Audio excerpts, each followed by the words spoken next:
Bismillahirrahmanirrahim.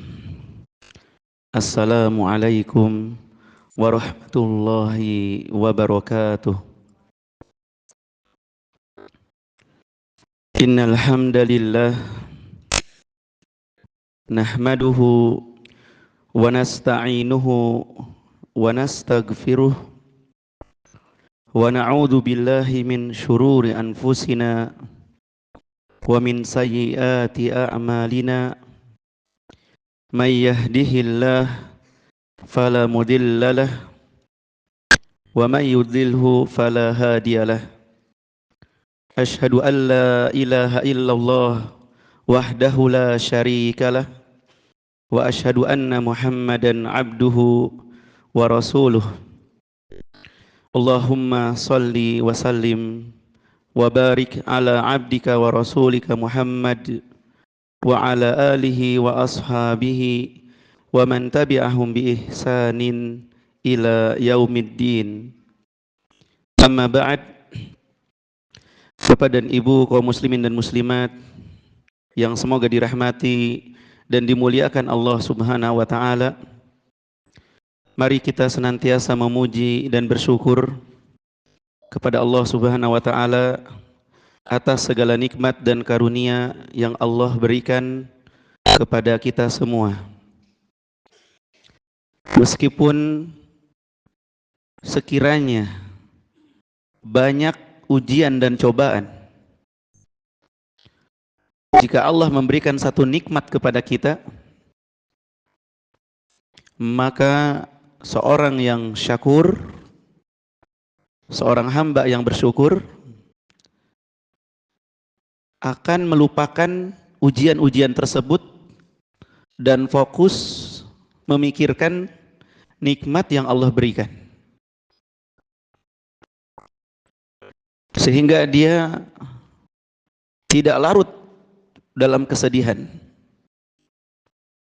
karena dia fokus pada nikmat yang diberikan. Ini berbeda dan berkebalikan dengan seorang yang kanud, yang suka ingkar, yang suka kufur nikmat, yang Allah sebutkan dalam surat Al-Adiyat, innal insana li rabbihi lakanud. Apa arti kanud? Yang suka ingkar, yaitu orang yang walaupun diberikan banyak kebaikan, banyak kenikmatan, tapi itu semua dianggap nggak ada, hilang begitu saja hanya karena satu ujian.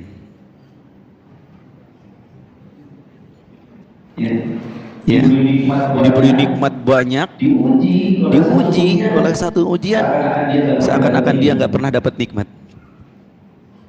Dia hanya fokus pada musibahnya saja, pada ujiannya saja. Dia melupakan nikmat-nikmat Allah yang begitu banyak. Kita jangan seperti itu ya Pak ya. Ya ibu-ibu, jangan menjadi kanud, orang yang suka ingkar nikmat, yang sukanya mengingat-ingat musibah aja, ingat ujian aja. Sedangkan nikmat Allah yang begitu banyak seakan-akan dilupakan. Seakan-akan dilupakan. Dari nikmat agama yang begitu besar, nikmat Islam, nikmat iman, nikmat hidayah. Ini tidak ada nikmat yang lebih besar daripada nikmat agama ini. Sekiranya kita nggak diberi dunia, Pak, jadi orang yang paling miskin sedunia, tapi kita di atas iman, di atas Islam, kita dalam kenikmatan yang sangat besar.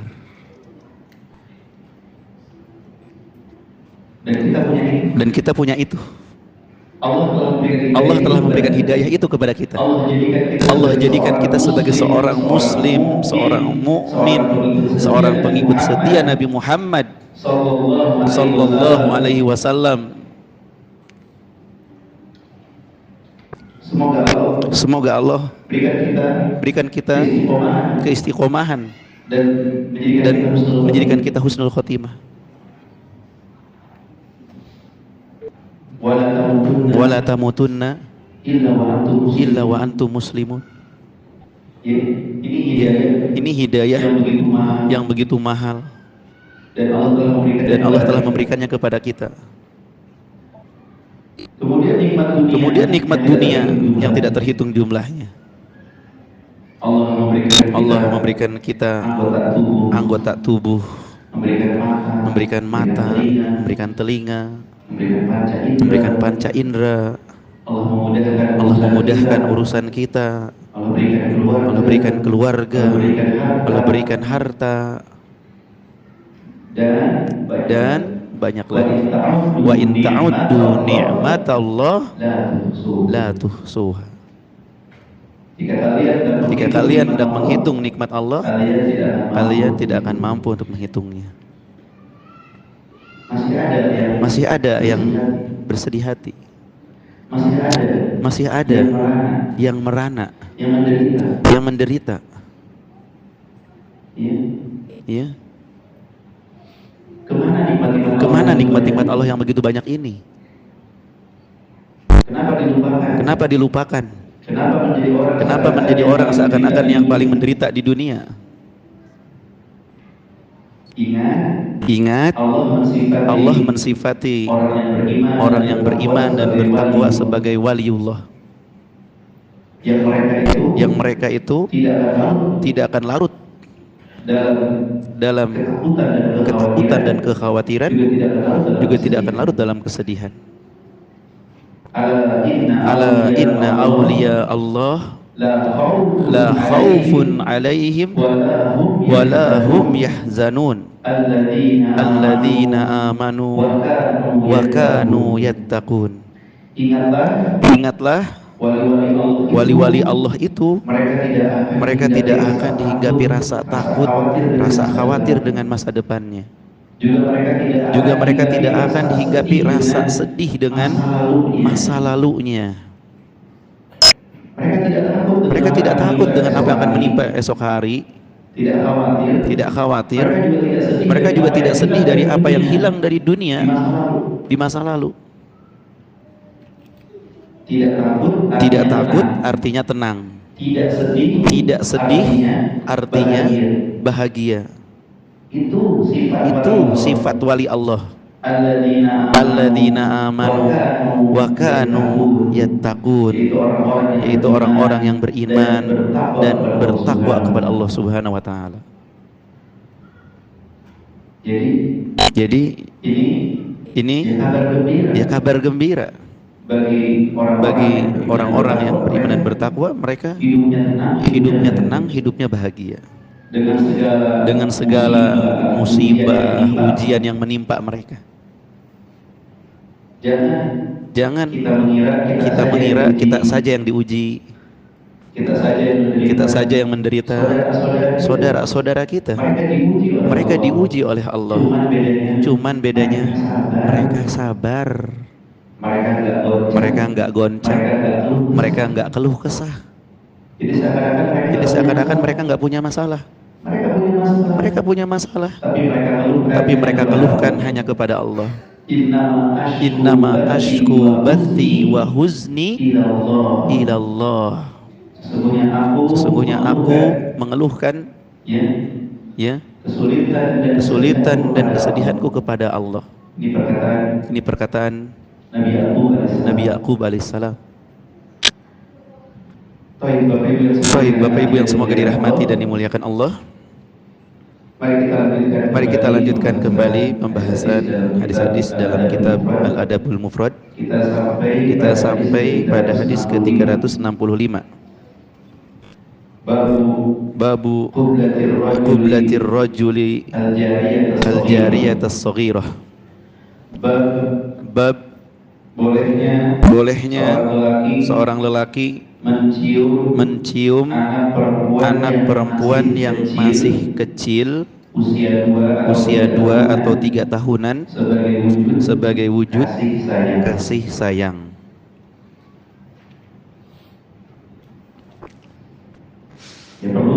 Ya perlu diperjelas ya, judul ini bahwa penulis mencantumkan bab bolehnya seorang lelaki mencium bayi yang masih kecil, bayi wanita sebagai wujud kasih sayang. Bukan mencium anak kecil yang sudah mumayyiz dengan syahwat seperti yang dilakukan oleh orang-orang pedofil yang berhasrat kepada anak kecil. Bukan itu. Ini bahasan yang berbeda.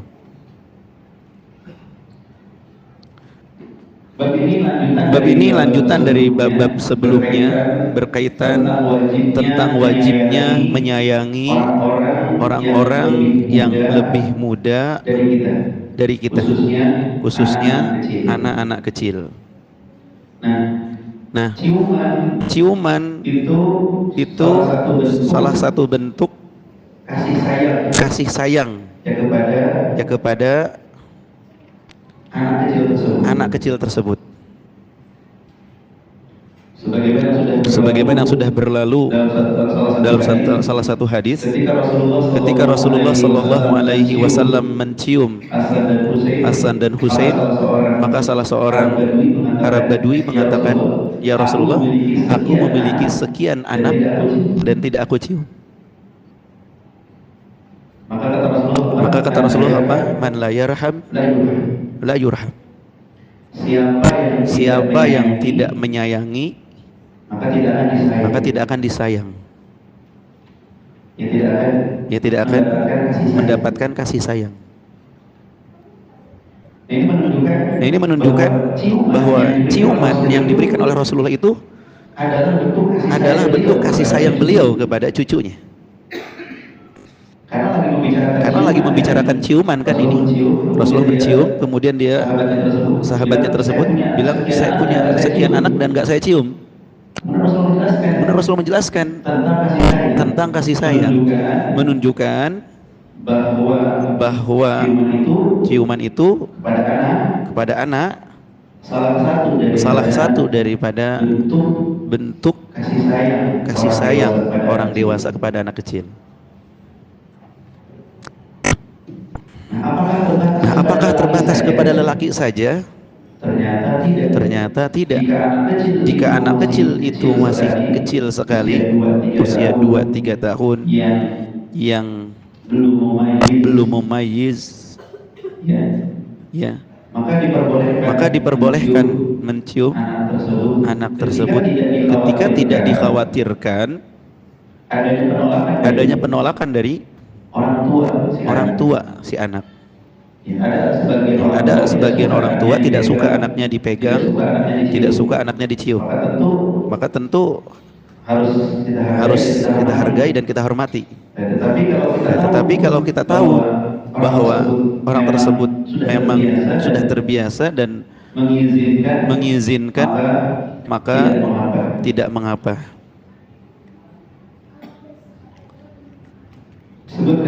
Sebutkan di sini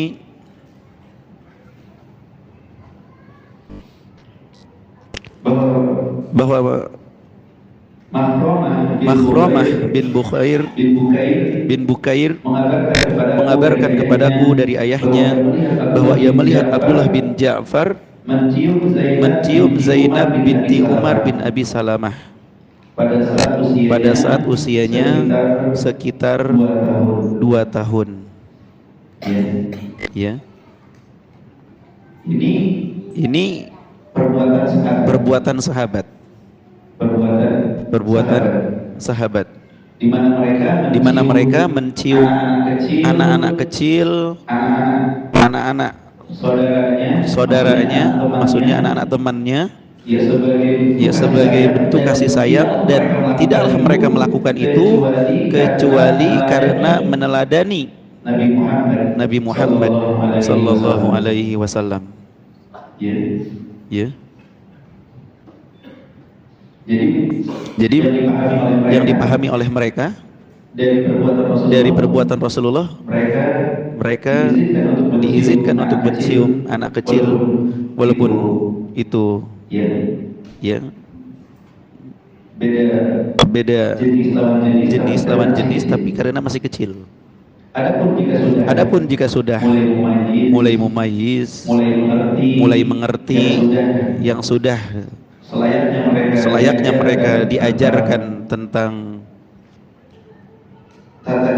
tata cara hubungan dengan lawan jenis, maka tidak diperbolehkan. Ya, seperti anak-anak sudah 4 tahun, 5 tahun usia TK, mereka sudah diajarkan untuk tidak bersentuhan dengan lawan jenis, tidak boleh dipegang, maka tentu itu sudah tidak boleh.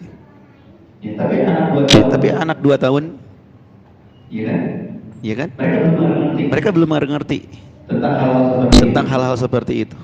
Jadi memang usia yang masih kecil, dan itu murni sebagai wujud sayangnya kepada anak saudaranya.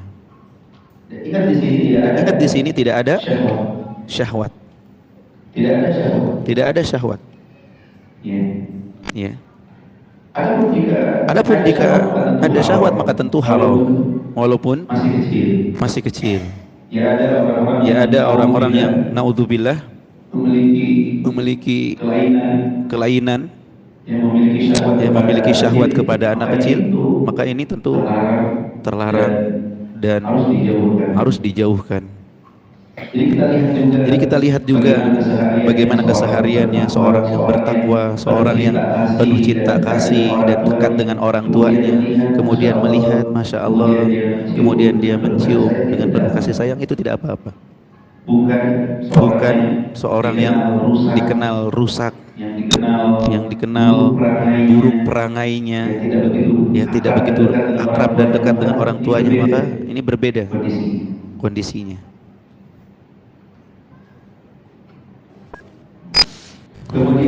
Kemudian hadis berikutnya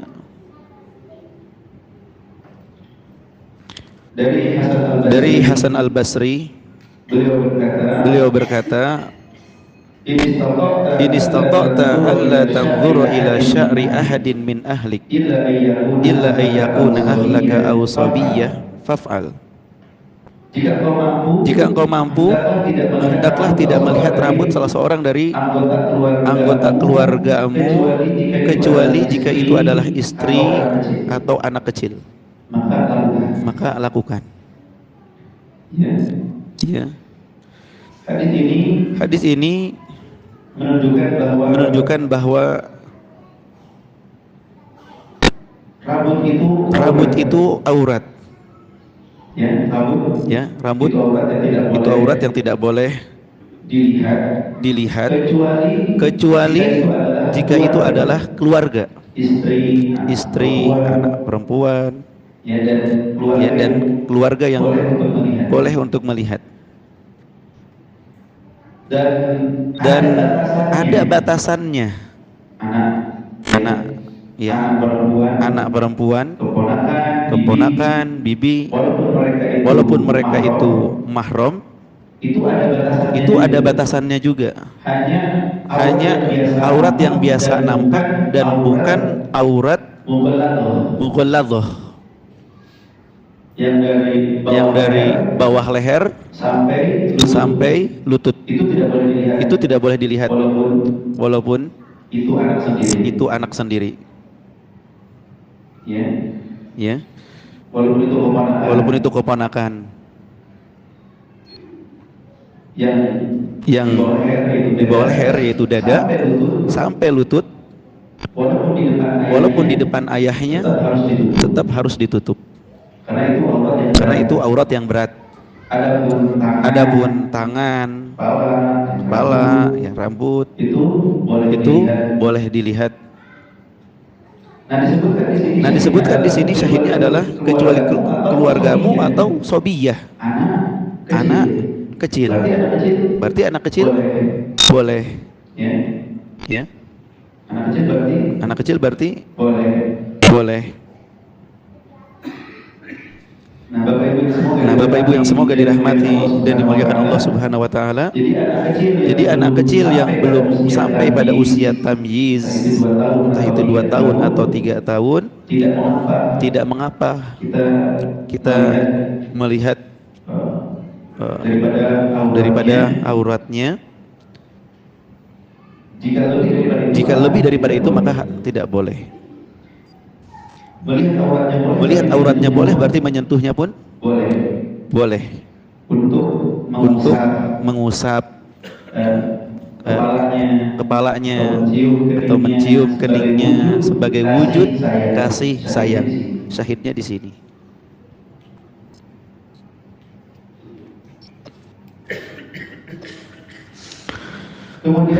Kemudian athar ini menunjukkan bahwa sebisa mungkin seorang lelaki menundukkan pandangan dari rambut wanita yang tidak halal baginya. Memang mereka yang membuka aurat mereka berdosa. Tapi kita juga yang melihatnya ya secara tidak sengaja mungkin kita palingkan. Tapi kemudian kita terus melihatnya aurat tersebut, maka kita telah menyelisihi firman Allah Subhanahu wa taala, "Qul lil mu'minina yaghuddu min absarihim." Katakan kepada laki-laki yang beriman agar mereka menundukkan pandangannya. Ya, surat An-Nur ayat 30. Jadi harus kita tundukkan sebisa kita. Ya. Maka hindari melihat aurat atau nge-share sesuatu yang mengandung aurat. Ya, kalau kita pernah, semoga Allah mengampuni kita. Ke depan, ketika kita nge-share, pastikan tidak ada aurat, kecuali kita sudah tutup. Ya, kita edit misalnya, supaya kita tidak menanggung dosa orang-orang yang melihat. Kalau kita nge-share foto ada auratnya di situ, orang lain melihat berdosa, terus kita yang menyebabkan orang berdosa, kira-kira ikut berdosa nggak? Ikut berdosa. Ya maka sering sekali di grup WhatsApp berseliweran, apalagi kalau grup umum ya, perlu diwaspadai. Kalau bisa disetting tidak langsung download secara otomatis. Karena orang awam mereka nggak sedikit yang mengetahui hukum ini, sehingga kadang mereka mengirimkan foto, mengirimkan stiker yang menampakkan aurat, bahkan terkadang lebih parah daripada itu. Maka kita sudah berhati-hati gitu. Selanjutnya babu mashi ra'sis sabi, bab mengusap kepala anak kecil. Nah ini selain mencium, juga di antara wujud atau bentuk kasih sayang kepada anak kecil adalah mengusap kepala mereka. Ingat ya Pak, mengusap dengan lembut, bukan mengusap dengan kencang sampai anaknya kepusingan gitu. Lemah lembut.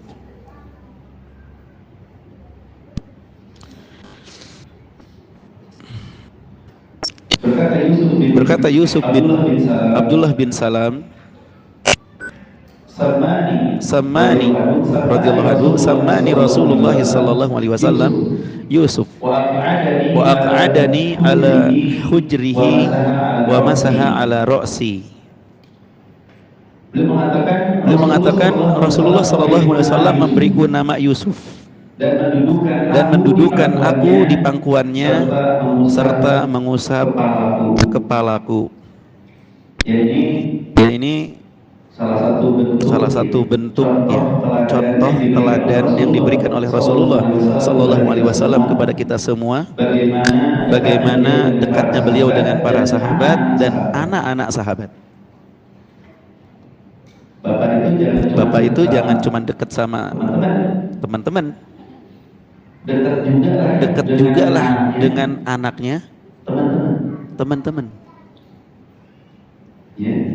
Ya, Bapak harus tahu teman Bapak ini punya anak berapa, namanya siapa.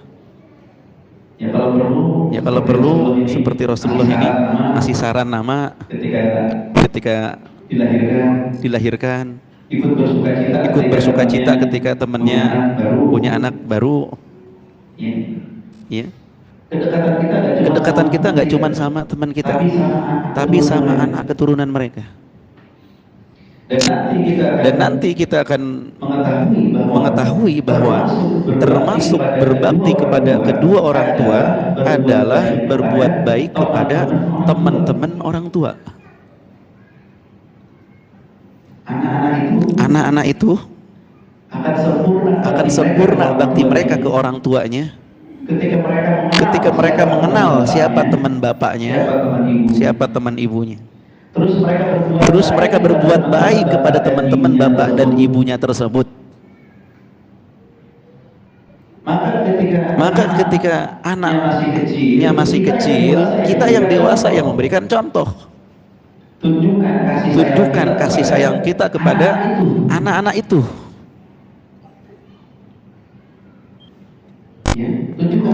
Tunjukkan kasih sayang kita kepada anak-anak itu.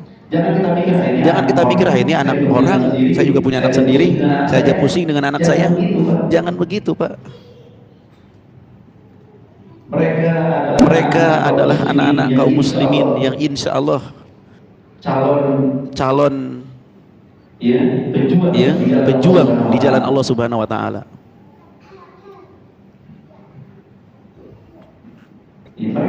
Mereka ini calon-calon pejuang. Maka kita yang memberikan contoh lebih dulu. Rasulullah kepada sahabatnya Abdullah bin Salam, ya, menggendong anaknya, memberi nama, mendudukan di pangkuannya. Kita tahu anak kecil itu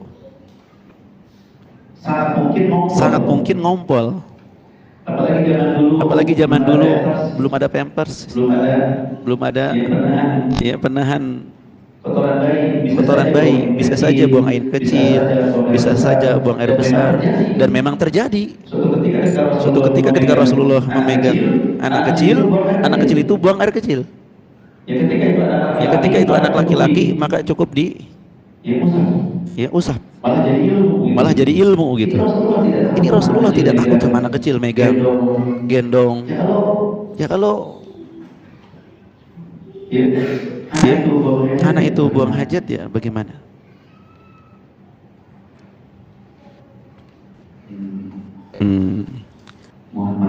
Mohon maaf. Yang punya anak berpeci hitam, mohon dipanggil, Pak, agar fokus menggambar saja. Siapa bapaknya? Ada? Itu yang anak berpeci hitam. Tolong dipanggil, Pak. Tidak menyatu dengan anak yang kecil lain. Jazakallah khairan. Anak kecil kalau ketemu jadi berisik. Iya.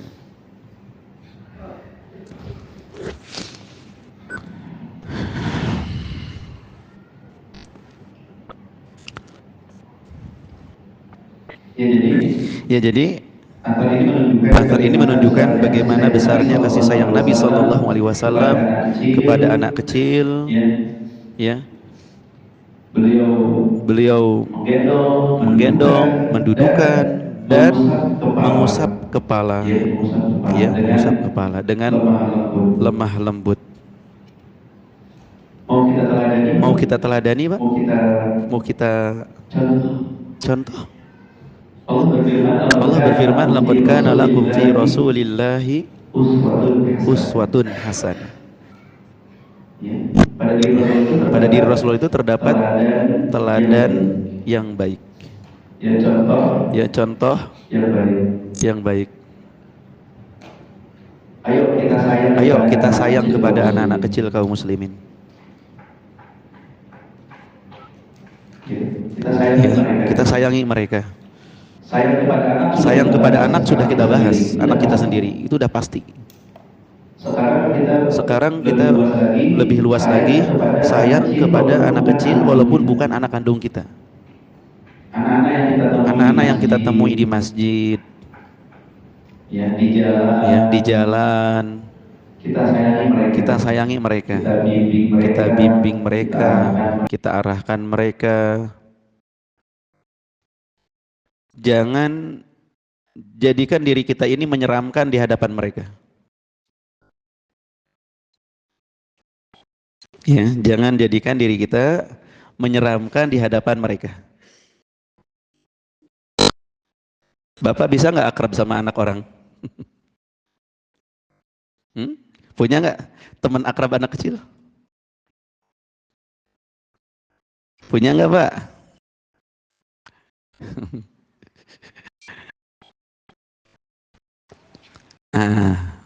Kang Wawan, punya nggak anak kecil orang yang akrab sama Bapak?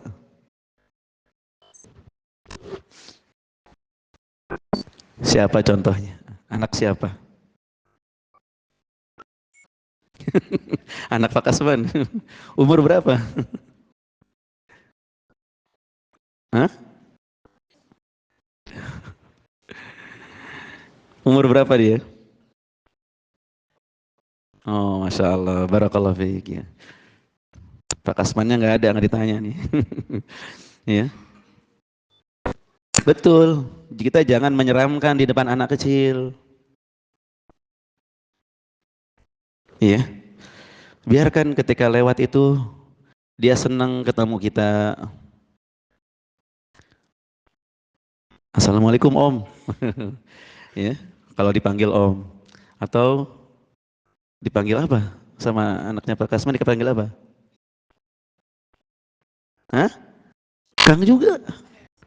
Anak kecil ke Kang. Iya. Ayo Pak.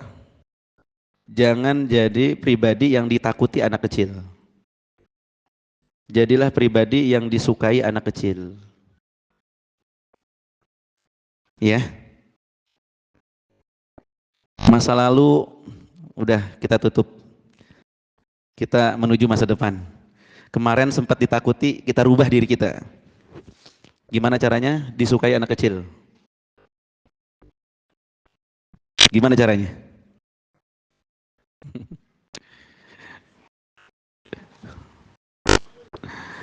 Yang pastinya anak kecil nggak suka sama yang galak. Bapak jangan galak. Jangan suka ngebentak mereka. Jangan suka marahin mereka. Anak orang loh Pak dimarahin. Ntar kalau bapaknya tahu bisa berantem. Ya, jangan marahin. Ya, jangan ngebentak. Terus Bapak kasih wajah senyum ke mereka. Anak kecil itu kita harus melihatnya dengan senyuman. Terus kalau Bapak ada rezeki, berbagilah sama mereka. Bagilah permen. Ya. Kalau Bapak punya 2.000-an, bagi-bagilah. Ya. Atau lebih daripada itu.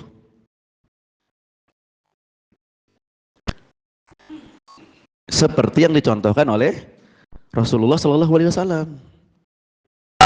Kan kemarin kita membahas hadis ketika kurma baru panen, Rasulullah berbagi kan? Siapa yang didahulukan oleh Rasulullah? Anak-anak, anak kecil. Ketika ketemu sama anak kecil di jalan, Rasulullah juga menyambut. Ketika ketemu sama Abu Umair, anak kecil yang lagi mainin burung, Rasulullahnya apa? Ya Abu Umair, madza fa'alan Nughair gitu. Disapa anak kecil. Ya. Itu wujud kasih sayang, Pak. kepada anak-anak kaum muslimin. Ya, jangan jadi pribadi yang ditakuti. Anak kecil kalau lihat bapak lari. Ada Pak Anu, astagfirullahaladzim, gemeter, sembunyi di kolong meja. Jangan. Ya. Tapi jadilah pribadi yang disukai oleh anak-anak kecil, karena itu tanda kita sayang. Dan bukan berarti membenarkan semua perbuatan mereka. Membimbing kalau mereka salah. Hasan atau Husain pernah makan kurma zakat. Rasulullah ngebimbing, keluarkan. Apakah engkau nggak tahu keluarga Muhammad nggak boleh makan harta zakat? Jadi ketegasan tetap ada. Ya, bukan kasih sayang itu semuanya serba boleh. Lari-lari di masjid boleh, berisik di masjid boleh. Bukan begitu konsepnya. Justru rasa sayang kita itu mengarahkan mereka supaya nggak berisik, mengarahkan mereka supaya tertib, mengajari adab dan akhlak. Wallahu a'lam bishawab. Kita lanjutkan insya Allah di kesempatan yang akan datang. Semoga bermanfaat Bapak Ibu. Ya, lebih sayang sama anak kita dan anak-anak kaum muslimin secara umum. Kita tutup dengan doa kafaratul majlis. Subhanakallahumma wa bihamdik asyhadu an la ilaha illa anta astaghfiruka wa atubu ilaik. Assalamualaikum warahmatullahi wabarakatuh.